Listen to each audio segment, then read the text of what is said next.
Hey guys, Tommy here with TFL Classics, and I've got such a cool video for you today because I am here at Flatiron's Jaguar Land Rover in Broomfield, Colorado. We've got two Land Rover Defenders that are 25 years apart, a 1995 example and the brand new 2020, and in this video we are going to compare them. And at the very end of this video I'm going to tell you something really cool about this yellow one behind me. You're going to want to stay tuned for that. This Land Rover Defender is kind of the forbidden fruit of models here in the United States.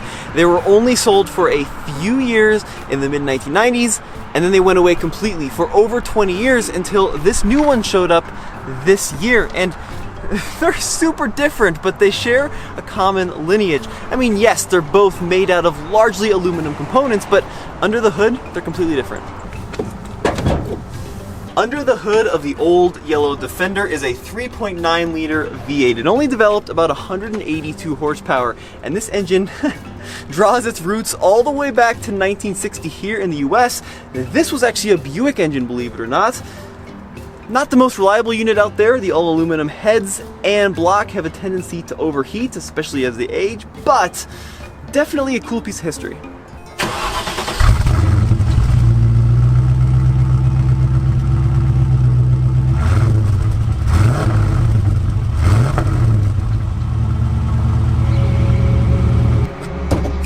There is no V8 option on the new Defender. Instead, you get a choice of inline engines. The base engine is a 2-liter inline 4-cylinder with about 300 horsepower. This car has a 3-liter inline 6-cylinder with 400 horsepower. And they're both far more technologically advanced and efficient than the old aluminum V8 in the yellow truck.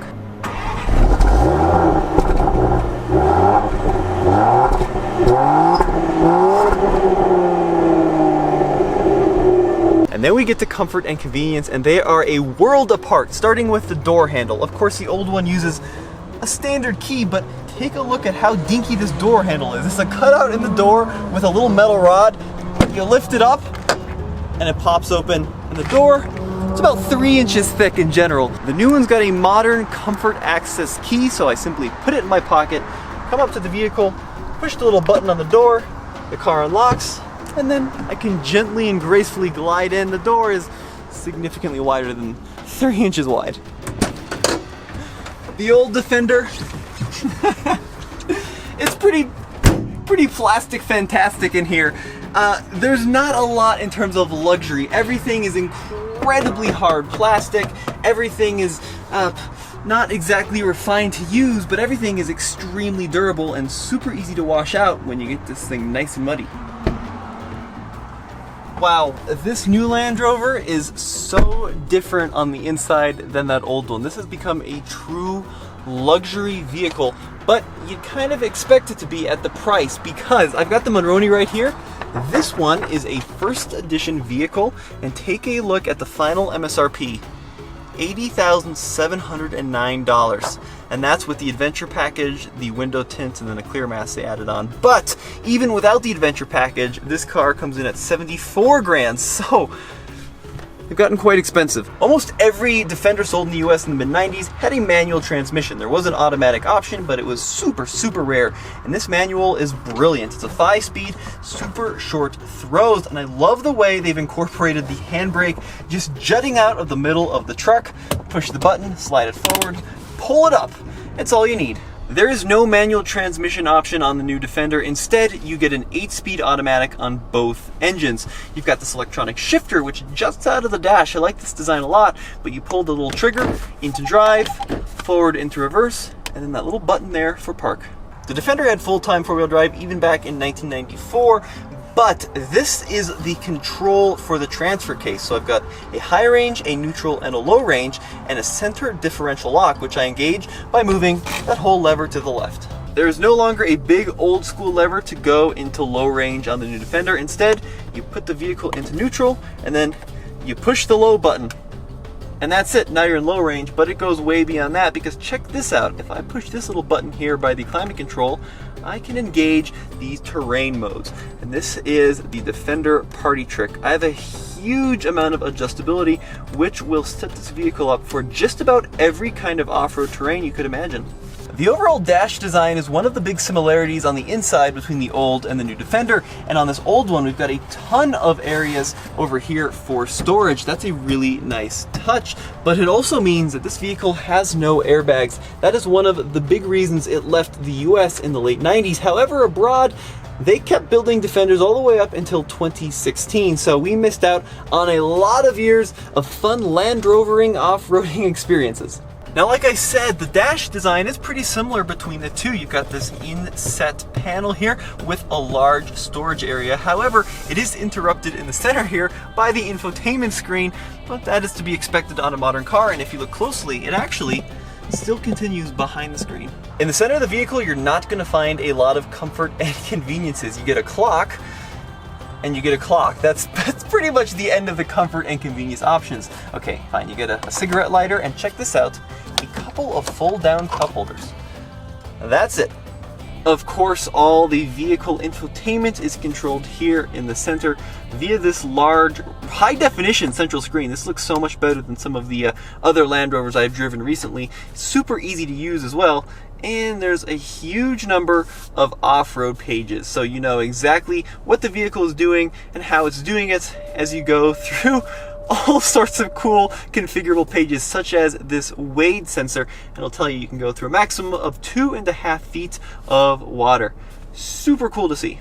I love the sliding windows on this old Defender. They are so cool. That's how you open the window on this truck. That's it, you just slide the rear portion forward, and check this out, they even give you a little lock, so you can lock it halfway forward so it doesn't slide around, or so that no one can break into your rig, because you can do it from both the inside and, even if you're bold enough, the outside as well. The new Defender no longer has sliding windows, rather it has 4 power windows and even memory seats with this little function that will warn you if there's a car coming so you don't open the door into oncoming traffic. Helpful thought, but if you're thinking that the Defender has become too soft, too luxurious, there's no more off-road cred, there is still some handy features for when you're out on the trail, such as, check this out, a rubberized floor, even under this mat, easy to clean, easy to get mud off of. Check out how basic the climate controls are on this old rig. You've got these these levers that were just kind of slapped on the side of the dashboard. These control your temperature and where the air flows. And then way down here, you've got a separate unit for the air conditioner with just a couple of dials and knobs. That is pretty retro, pretty old school. Here are the climate controls on the new Defender. 2-zone automatic climate control. I actually turn this little bezel, and then the temperature changes here in the center. And if I want to adjust the heated seats, I push in on the knob, and then check this out, I can turn them up and down. This is how you turn on the headlights on the old Defender. You push this tiny little lever forward 1 click. That's all you get. You also have your turn signal up here. The ignition is on the left side of the steering wheel, like a Porsche. I love how basic the gauges are on this old Defender. You've got a gauge for fuel, a gauge for temperature, and then look at the tiny, tiny tachometer. It's about the same size as my finger, but it does the job. And then one final large gauge for speed. Very direct and super easy to read. The gauges on this new Defender are completely digital and they're completely configurable. So right now I've got the speed and the tachometer, but in the center here I also have the navigation, so I know exactly where I'm going. I do love all these exposed Torx bolts throughout the interior. It makes it feel very rugged and purposeful, but the center console is very useful. Big cup holders, huge storage cubby down below, and if I open up the center armrest, this one has a refrigerator, which is ice cold for those beverages out on the trip. Both the old and the new Defender are and were available in both 2- and 4-door configurations. The old 2-door was called the 90-inch wheelbase, and the 4-door was the 110. Longer wheelbase, more doors. This new one is also available in 4- and 2-door configurations. This one, of course, is the 4-door. The 2-door 90 is coming later on. It's going to be late availability, but the rear seat in this 4-door, surprisingly roomy. Tons of rear seat legroom, decent amount of headroom here as well, and this is my favorite feature. Throwing back to Land Rovers of the old day, these Alpine windows which allow light to come in through the roof, but they're hard to tell from the outside. You gotta be a Land Rover enthusiast to understand these, and check them out on the inside. They look pretty cool.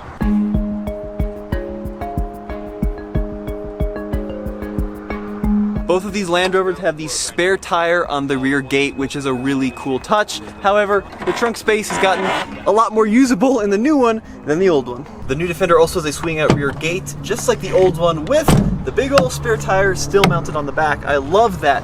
Now, one thing that you're definitely going to notice is this new one is only available in a hard top configuration. No soft top like that old one. Let me know what you think of that in the comment section below. But the advantage of that is look how big this rear area. Everything is lined in rubber, so it's super easy to clean. It also has a third row, believe it or not, so I can fold that up for some additional seating area. Some climate controls back there for that third row, or maybe for a dog or a furry friend if you have them back here. And I love this. This is an integrated air compressor, so you can air out the tires, you can air out paddle boards or bicycles just by plugging in here and adjusting the tire pressure. The new Defender is rated to tow over 8,000 pounds. That old one maxed out at about 3,500, so in terms of capability, towing wise, this new one is far superior. Perhaps one of the biggest differences for you off-road people out there is that this old Defender uses a ladder frame and solid axles in the front and the back. The new one is a unibody, so the frame is incorporated into the structure of the vehicle. It rides on independent suspension and air suspension as well. That's a pretty big difference. Now, what does that mean off-road? Well, we have a great chance to take that new Defender off-road today. That video coming soon, so be sure to stay tuned for that over at TFL Car. In terms of price, this old Defender had an MSRP back in 1995 of about $29,000. The new one starts at $49,000, but this one you see spec'd right here is $80 grand. And it's for sale right now here at Flatiron's Land Rover in Broomfield, Colorado. In fact, this is what I was waiting to tell you, so is this old one. This exact yellow truck is for sale right now for about 65 grand. So let me know in the comment section below, which one would you rather have? The $80,000 brand new one or this old one for 65 grand? As always, this has been Tommy with the Fastlane Classics. Check out TFL Car and TFLtruck.com for the latest and greatest in new car reviews.